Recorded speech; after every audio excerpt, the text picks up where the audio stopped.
Gusto ko po pasalamatan lahat ng sumuport po sa akin, yung mga pumunta po dito, sina tita, sina mommy, si ate po na kahit malayo, alam kong sobrang kinakabahan. And yun po, yun lang po.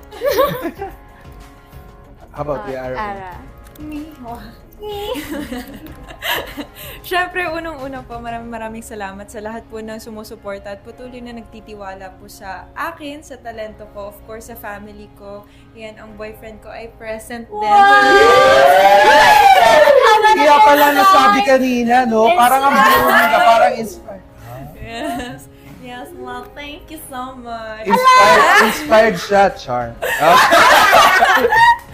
Pero yun nga po, of course, sa mga friends po, sa family and friends ko po na nagsusupport, maraming salamat kasi kung hindi dahil sa inyo ay hindi titibay ang loob ko at hindi ako magkakaroon ng confidence na sumali ulit. Ayan. So maraming salamat everyone.